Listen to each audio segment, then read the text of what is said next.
हर साल एक ऐसा दिन आता है जब पूरे देश की निगाहें टिक जाती हैं संसद भवन पर। यह दिन होता है भारत के बजट का।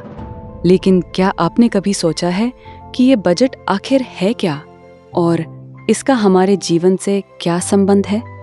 बजट एक योजना है, एक साल की योजना। सरकार कितना कमाएगी और कितना खर्च करेगी, इसी का पूरा हिसाब होता है बजट। जैसे हम अपने घर का खर्च प्लान करते हैं, वैसे ही देश भी अपना बजट बनाता है। भारत में बजट की परंपरा आज की नहीं है।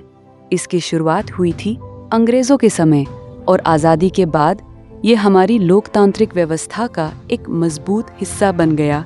बजट तैयार करने की जिम्मेदारी होती है देश के वित्त मंत्री की। आज ये जिम्मेदारी संभाल रही हैं निर्मला सीतारमण। लेकिन बजट बनाना किसी एक व्यक्ति का काम नहीं है।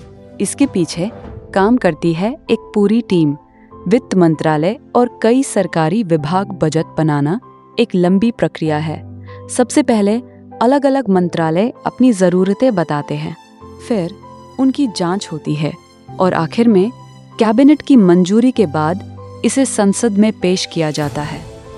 अब सवाल ये है, सरकार के पास पैसा आता कहाँ से है? सबसे बड़ा स्रोत है टैक्स, जैसे इनकम टैक्स और गुड्स एंड सर्विसेज टैक्स यानी जीएसटी। इसके अलावा सरकारी कंपनियों और निवेश से भी आय होती है। सरकार इस पैसे को खर्च करती है देश के विकास पर, स्कूल बनाने में, अस्पताल बनाने में, सड़कें और पुल बनाने में और देश की सुरक्षा में। बजट सिर्फ आंकड़ों की बात नहीं है, ये सीधे तौर पर आपकी और हमारी जिंदगी को प्रभावित करता है। टैक्स कम होगा या ज़्यादा, पेट्रोल सस्ता होगा या महंगा, नौकरी के मौके बढ़ेंगे या नहीं, ये सब बजट से तय होता है। भारत जैसे बड़े देश के लिए बजट बनाना आसान नहीं है।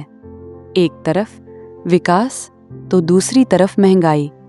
इन दोनों के बीच संतुलन बनाना सबसे बड़ी चुनौती है। भारत का बजट सिर्फ आंकड़ों का दस्तावेज नहीं है, ये एक रोड मैप है, एक ऐसा रास्ता जो तय करता है हमारा भविष्य कैसा होगा। क्योंकि बजट सिर्फ सरकार का नहीं, हम सब का होता है।